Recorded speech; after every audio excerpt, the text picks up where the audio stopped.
Hey family, so I wanted to talk to you today about the restaurant industry. And this might seem kind of random, but I kind of have to get these thoughts out. So, the most thing, if you're going to work in a restaurant, you're going to open a restaurant, or you're just curious to see what I'm going to talk about, there's this idea of gluttony, right? Where somebody just stuffs their face, gorges their face on food. And chefs are very guilty of this crime. Highly so.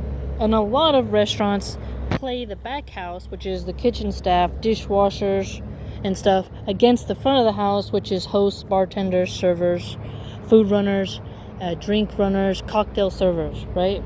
And baristas. So they play them off of each other. And the cooks don't make tips sometimes. Sometimes they do. They get tipped out sometimes. Depends on the system. But the cooks will get free food while the front of the house doesn't. And this causes a lot of rivalries, hunger rivalries. For example, I've seen countless. I've always had problems with chefs, and I haven't really figured out why. And I think it's just because I don't enjoy seeing somebody pig out on food and deny like a French fries or a cookie to a server who's struggling. They assume the servers are always making money, and they're not, right? But it's weird how, because one person has a nice iron press shirt and the chef has his fancy chef coat on, there's like a rivalry there. And I think that creates a lot of toxicity in the work environment. For example, I saw a server. She works really hard. She's older. She's got so much stress on her back, but she does her job well. And she went to go get a cookie in the walk-in. And we're allowed to, with the other chef, you could kind of, once in a while you could sneak something. You could have like a piece of bread. If the cooks were in a good mood, they'd make family meal, they call it, where they make some type of food, like a buffet that everybody can share. And this new chef that I've met, I thought he's smart, okay? No denying. But he's gluttonous. He's got this big old belly. Not to be rude to anybody who's got little chubs. That's not what I'm saying. I'm just trying to explain his character and how it's linked to his body and the concept of gluttony, okay? So I'm not body shaming. I'm just describing him in the sense that'll prove that he's of this gluttonous, sinful nature. And he eats like delicious food, like salmon. He'll have oysters. He'll have the soft shell crab. He will have a burger with bacon, avocado. And if you work in the restaurant industry, bacon and avocado are pretty expensive. To add it's like $4. To add a bacon could be like $4 or $5, depending, And especially at this particular place, the food's expensive.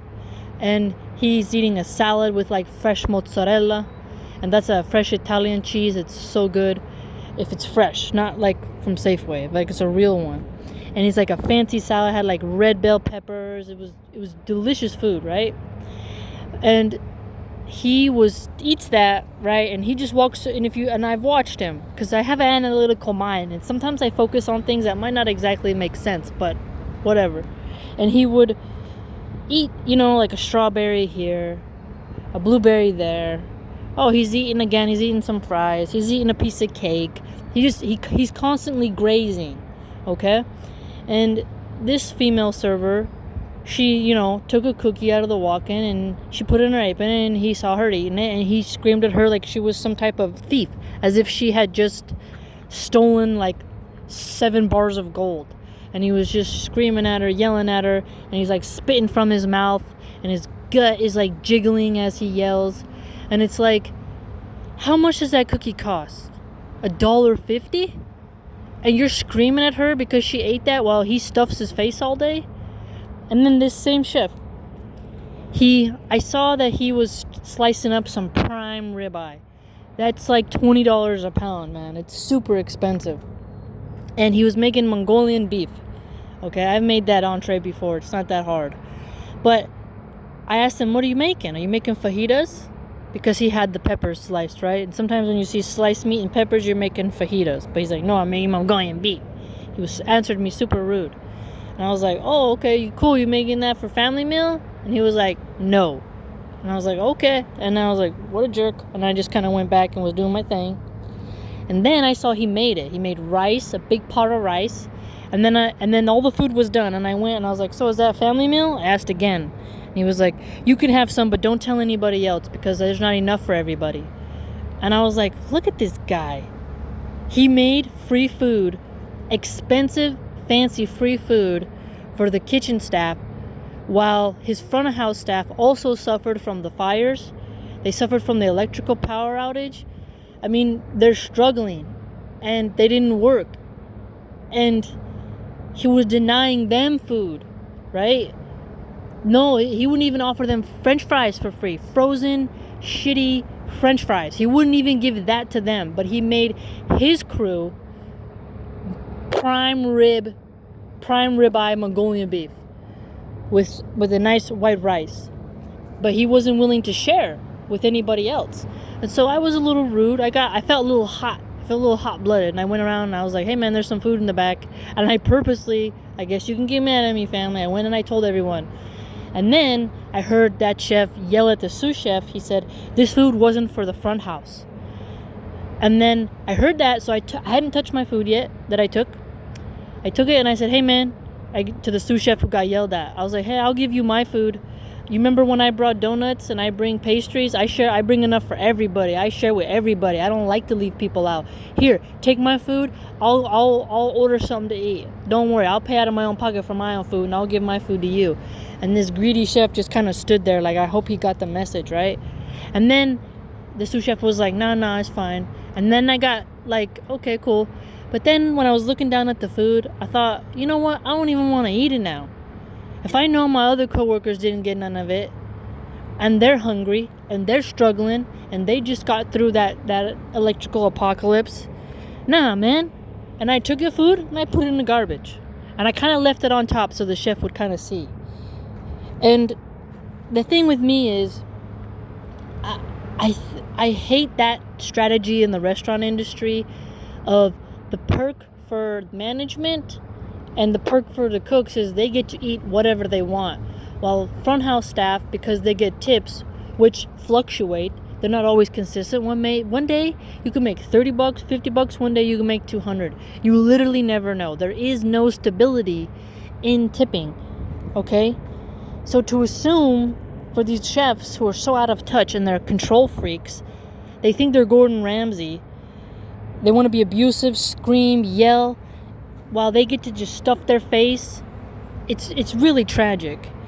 And I don't think that's the best thing for the work environment, because you're making people jealous over each other. You're causing problems. And I struggle with this, family. I struggle so much.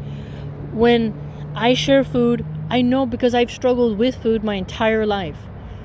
And now that I'm able to have a little bit of food, I'm very aware of not leaving people out, right?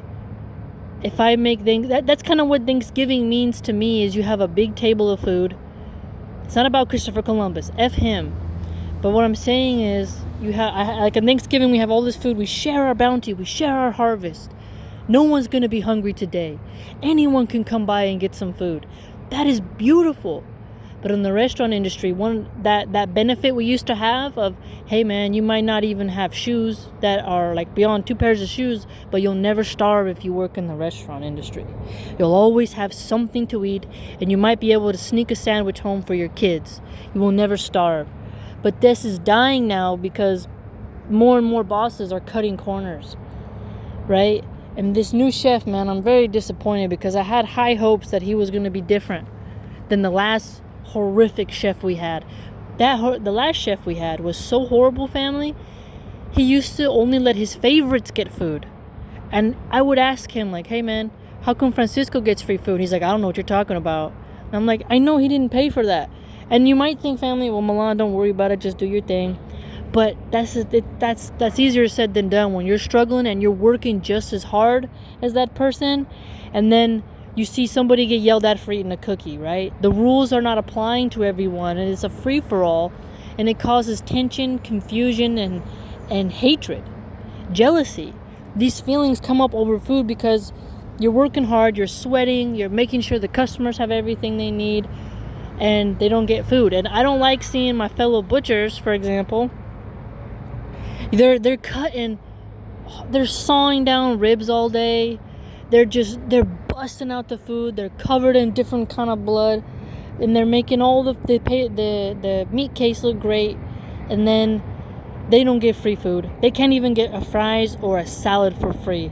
The salad costs like a mixed green salad costs like $6, and they can't even get that for free.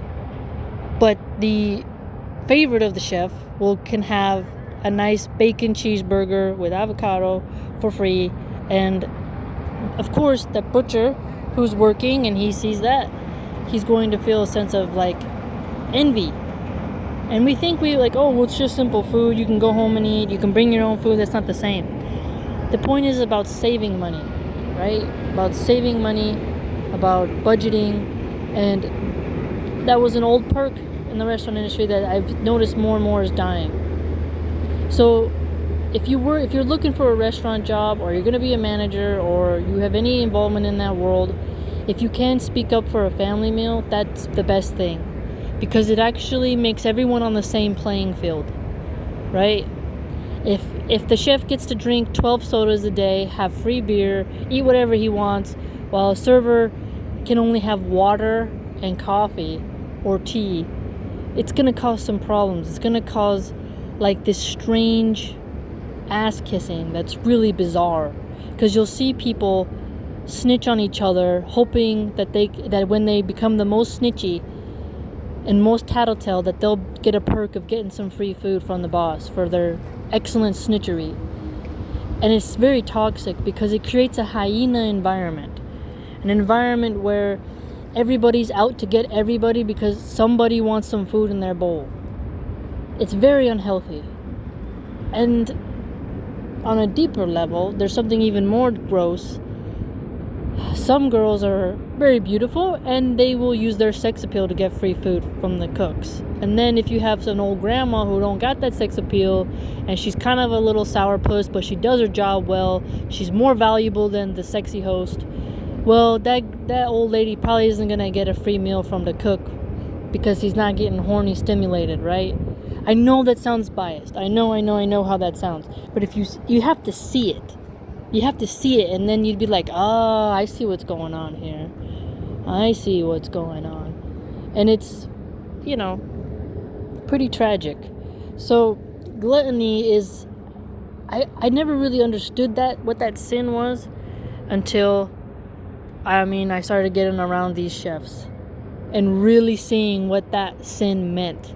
And like now I'm reading in my class Dante's Inferno, and there's a special place in hell for people who are gluttonous, right? People who are just constantly like stuffing their face while other people starve, kind of having that piggish, hordish behavior, swinish behavior they call it. And when you see it, family, it inside of you, if you have a moral code, you find it so disgusting. Maybe that's why people are really mad at North Korea right now,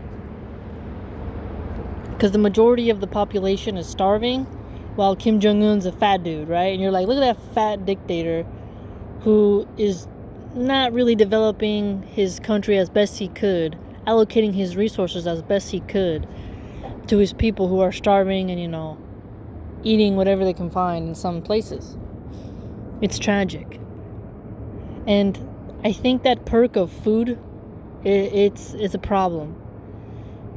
Maybe this Thanksgiving, I can try to see if there's a place that are volunteering to feed the homeless.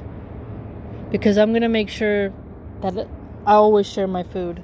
That I always keep people in mind. Because people fed me.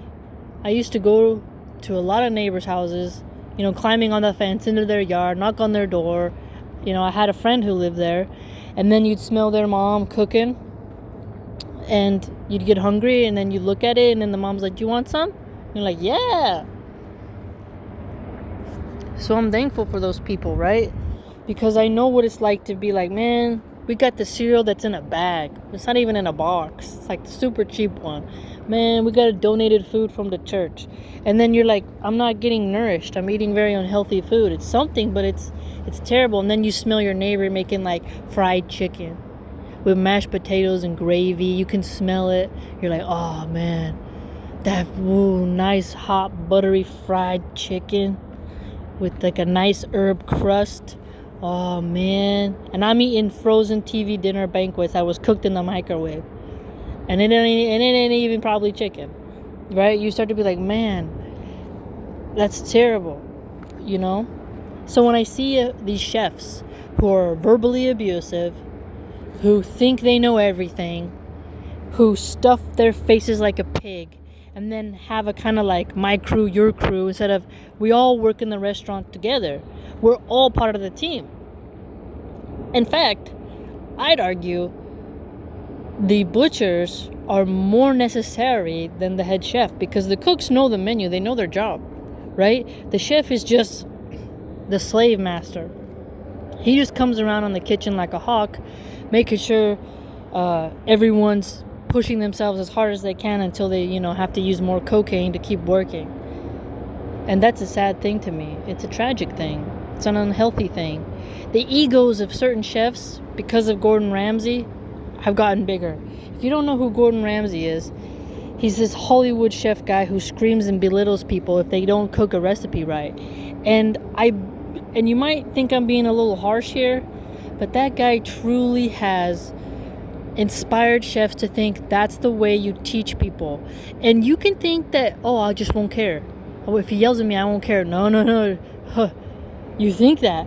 But when someone's screaming at you and you can smell their stinky breath on your nose and you can feel their spit just putting on your face, and they smell gross and they look disgusting, and they're just like yelling at you like you're like, ugh, like their dog, and then like you see your coworkers looking at you and you can feel this adrenaline and anger bubbling into your belly, and you want to answer back and be like, hey man, it's not that big a deal. Like, and you just want to have some compassion and be like, hey man, I don't really like the way you're talking to me. I've seen chefs who, when someone has said that, and I've had it done to me, when you're like, hey man, I need to have this fixed in the computer, and they're like, well, you should know how to do it. Well, I need your help because it has a code that I have to put in. And then they just blow up and they scream at you for no reason, and you're like, what is wrong with this guy? And then I've noticed too, so even if you go to above the general manager, you go up to somebody in the corporate structure and you say, hey man, this chef is really abusive. They make excuses for him because the management, they're all buddy. They get to eat, drink beer, they can have a cocktail, they can literally do whatever they want together, right? And they spend a lot of time together, more than the staff does, like the labor force, right? It's really bizarre. And then you complain, and then people will say, well, just find a different job.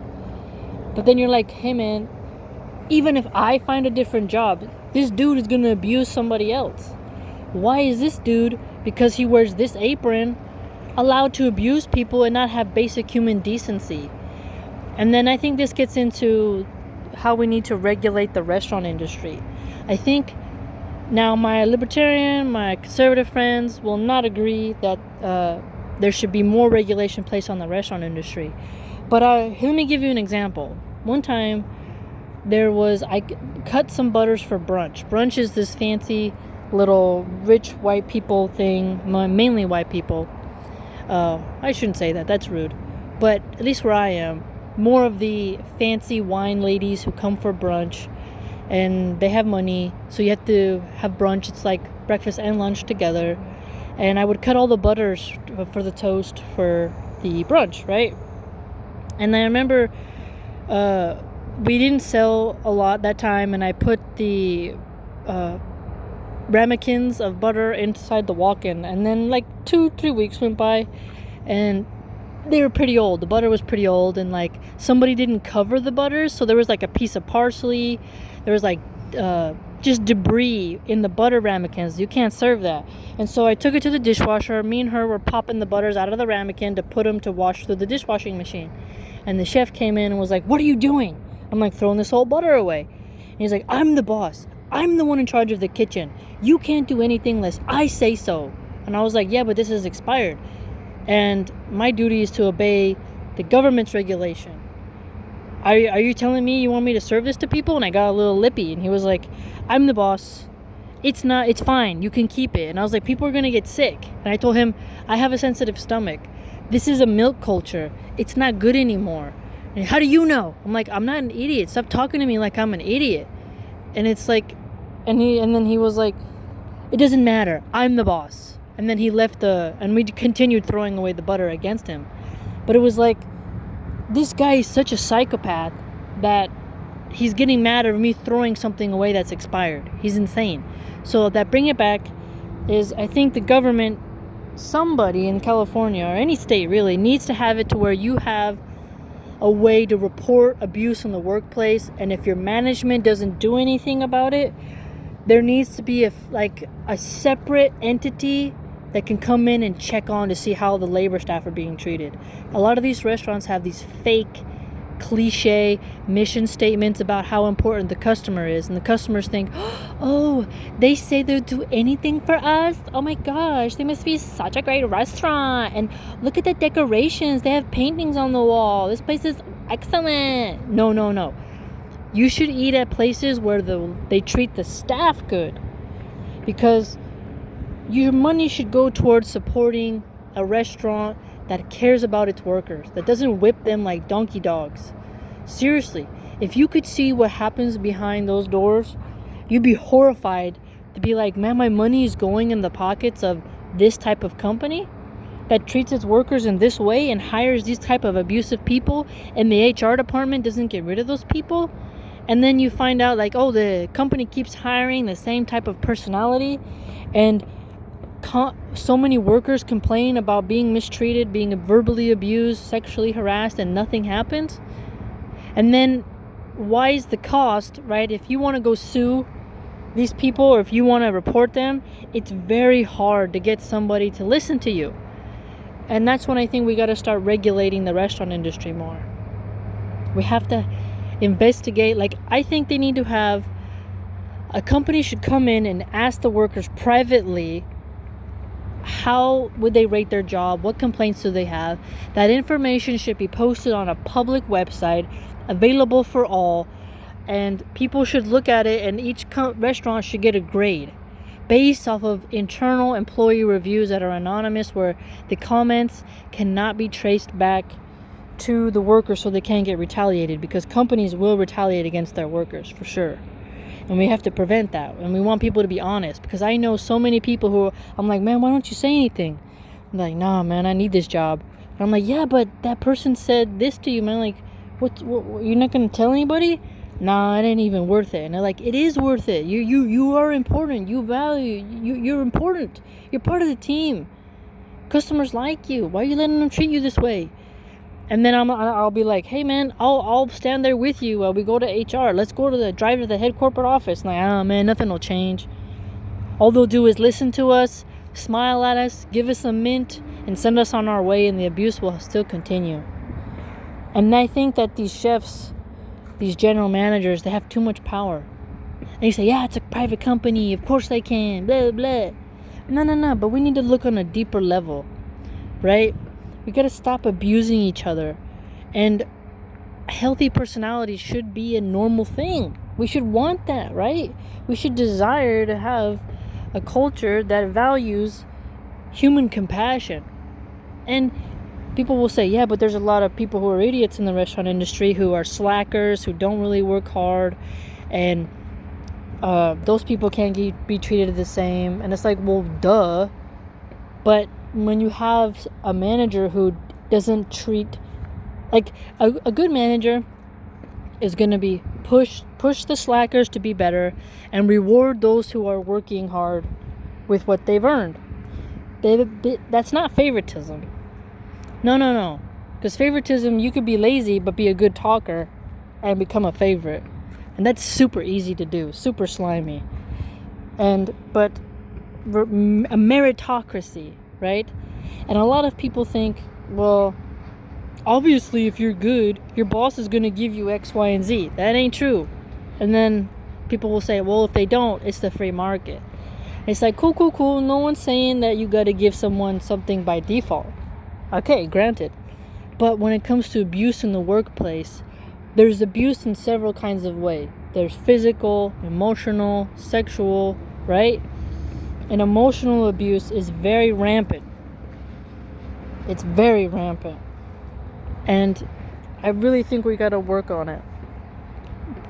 If you work in the restaurant industry, family, I would like to know what you think about that. And if you've experienced chefs who were just insanely gross, just insanely abusive, vulgar, piggish, like, for example, to continue further, I know this one chef, his wife would come in with their kids, and he would give her, like, we sold these fancy salts, right? Like wine salts, we had garlic salts, we had black lava salts, we got all these different kind of salts, right? And he would give his wife free stuff all the time. His kids would come in, they get free french fries, they can have whatever they want. Free. If his father-in-law came in, free. But if you came with your family, you'd get like a small little discount, right? You couldn't get no free fries. You had to literally pay for everything, and everything had to be accounted for on your check. And this causes a lot of animosity, right? Because you're like, wait a minute, just because you think that just because you wear this apron and you cook and I work in the front, you're somehow better than me. We're of equal worlds because both of our roles depend on each other. How so? Okay, you can make some fire food, but if the service is bad, people ain't coming back. Now, you can have good service, have crappy food, people not going to come back because the food ain't good. You need to have a balance.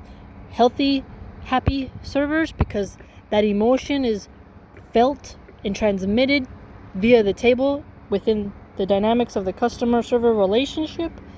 And the food, when it's good and everyone's working in sync and the line cooks are not afraid of the chef and are able to voice their concerns about a recipe or to have some creativity to make a special, those people usually work better and don't mind working as long hours. But when you're in fear, when you have to work in fear, right, of like, oh shit, he's coming to me, it's the cortisol levels, your blood pressure, it goes up and it racks you. And you're blessed, if you haven't experienced that, you're blessed. But I've seen people break down, and I often wonder why is God making me see this, right? Why is he making me see all this suffering? And I think it's because I should start exposing the dark secrets and habits of the restaurant industry, because maybe customers and people who might become managers one day or whatever, they will remember something that I said and be like, hey man, I'm going to be different. I'm going to change the system. I'm not going to allow workers to be abused, So yeah, family, that's what I think about that.